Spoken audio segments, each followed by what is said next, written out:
It's been a long time coming, but I have something really exciting to finally show the world, and that is a lovely brother and sister pair. This brother and sister pair are just regular folks who kind of had something bad happen to them. And they've really struggled with the hair loss that was associated with that, not just the sickness itself. Sometimes when you live with the visible manifestations of the fact that you were sick, you can never quite let it go.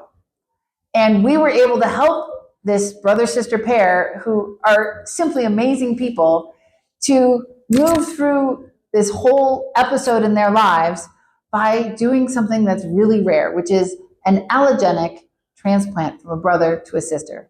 Now, there's a lot more details going into this, but I can't wait to show it to you. So when I was 19, I was in my sophomore year of college, and I started to develop some pretty significant symptoms. Primarily, it was just exhaustion for me. I was actually studying abroad in South Africa, and noticed pretty quickly that I really couldn't keep up. Like I couldn't hike the mountains. I couldn't do like a full day out the way that my classmates were. I went to all sorts of doctors before finally being diagnosed with acute myeloid leukemia, actually just a few days after I got back. So I actually finished the whole trip, took a very long plane ride back, and then went straight to the hospital. And then pretty quickly into my treatment, we realized that I had a very high risk form of leukemia. They did some genetic testing and found that my subtype was really rare, and really high risk. And so we knew very early on that I was going to need a bone marrow transplant. In terms of matching, your siblings have a 1 in 4 chance of being a match. So we were really hopeful and very quickly realized that my brother was the only match out of my siblings. And so he was nominated right away. There was really not much discussion about it in my family. It was really just, there was never another thought. My brother's very generous, and my family is very close. And so right away, as soon as we knew he was a match, we proceeded through to the transplant. So after my transplant, I had a lot of complications. I spent about 5 years really, really sick in and out of the hospital. But when I did reach about 5 years and my health kind of finally stabilized, something that I learned through this experience is that bone marrow transplants, they really require another level of chemo than you would think for a typical cancer treatment. So I had a very, very intense chemo with the goal of essentially destroying my entire immune system so that it could then be replaced with a new immune system. So that's kind of the basis of a bone marrow transplant. So in leukemia, my cancer was in my immune system. We had to completely kill the immune system and give a new one. And the chemotherapy for that was so strong that my hair actually just never really grew back. And then eventually, after a few months or even maybe a few years, I went to, several dermatologists. There were kind of multiple ideas about what was causing the hair loss. It could have been the chemotherapy. It also could have been some other side effects from the transplant, particularly something called graft-versus-host disease, where your new immune system attacks your body. It was never completely fully described exactly what was going on. I had biopsies and things, but kind of the conclusion, particularly 5+ years after my transplant, was that it was unlikely to grow back. And so at that point is when I kind of started to seek out other solutions like a hair transplant. I actually was a human biology major as an undergrad. I had actually worked previously in a lab that worked on combined kidney and bone marrow transplants. So I was familiar with the idea that once you've had a bone marrow transplant from somebody, you can have other organs transplanted from them without the need for immune suppressive medication. So I thought to myself that this seemed possible. It seemed that because my brother and I now have the same immune system, there shouldn't be immune problems, which is kind of the primary concern with him transplanting his hair to me. I felt like scientifically I knew that it was theoretically possible. I found a few case reports. So I started looking for hair transplant doctors in the East Bay, which is where I lived. And I found Dr. Wasserbauer and sent her an email with the articles that I had read online, and she responded and gave me a call right away. We set up an appointment for her to come in. When it came in, it was very clear that not only was she loved, but that the people who loved her were very protective of her. And given her circumstance, I can completely understand why. So she came in with her mom and with her brother, and the brother that Jack, who gave her the bone marrow transplant. And we talked very frankly about what would be involved, that, this is not a big deal for my office to do because my office has done things like this before. And so we decided to do a little test patch.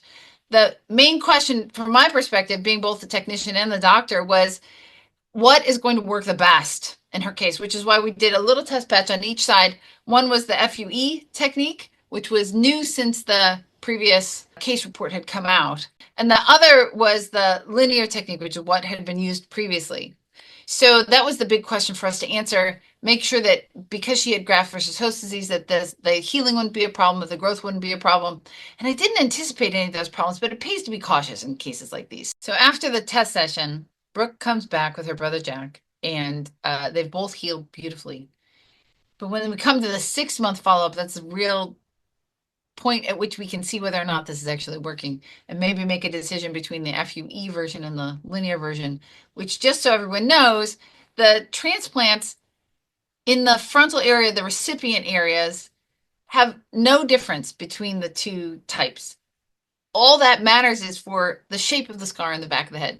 And in this case, it was going to be the shape of the scar in the back of Jack's head. So he came back with her, and he had healed well, and she had healed beautifully, and the grafts were growing fantastically, both sides. So now we had a decision to make, but this one was Jack's decision. Do you want to do the linear surgery or do you want to do the FUE? He wanted to just do whatever gave his sister the most hair. So with Jack's decision making, he really wanted to, number one, get her the most hair, but he also wanted the linear scar, and he also wanted to not shave his head. So the advantage for him was immediately after the surgery, he could just walk out and have his hair covering the area where we just did the procedure. So we went with the linear. Now, nobody in their family had pattern hair loss.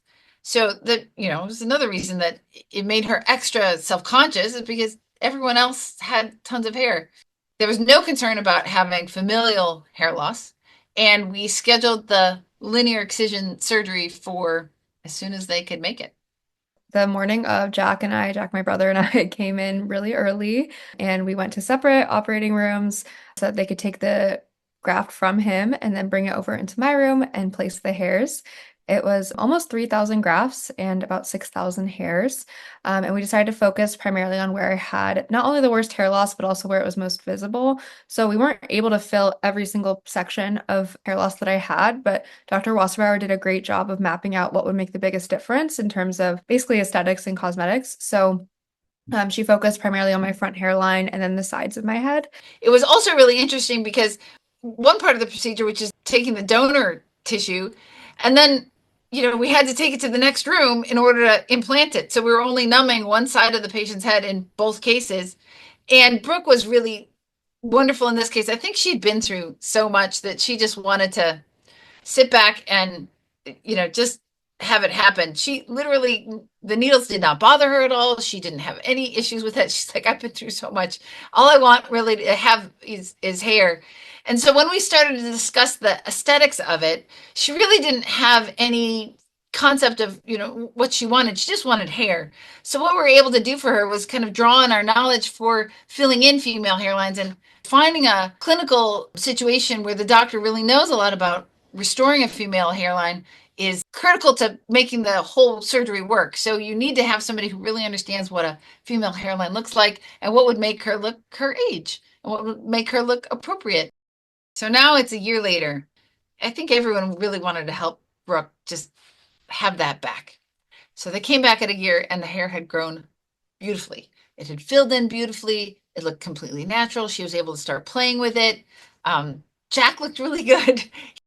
I've been really, really happy with my results. It really has actually been life-changing for me. It might sound silly, but I really felt so aware of my hair loss. And after being sick for so long, it just felt like a reminder and a visible reminder to people that something was wrong with me or I wasn't well. And now it's just something I just don't think about as much, which has been such a weight off for me.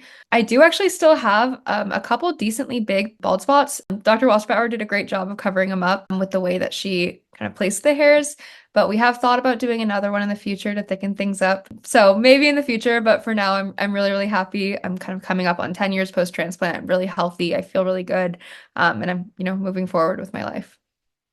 So even very early on, it was kind of her idea to say, well, if there's ever a time when we can, maybe show this to people or write it up or talk about it. At the time, she wasn't in medical school, but she was considering it. And the opportunity did present itself. I think sometimes the universe works in these ways. The big International Society for Hair Restoration meeting was going to be in Denver. Denver is just a 2-hour flight from where we are. And then what we could do is just show people from around the world what exactly was possible. I wanted to be able to educate others about this possibility. When I was there were a lot of doctors who hadn't heard of this or who didn't think it could be possible. And so opening that door to so many different people, I know I'm not the only person who's been through hair loss, particularly related to illness, and who's had a bone marrow transplant. So other people who've had bone marrow transplants, this opens a whole world for them. And so I was really excited about the opportunity, and I understood the value that it could create.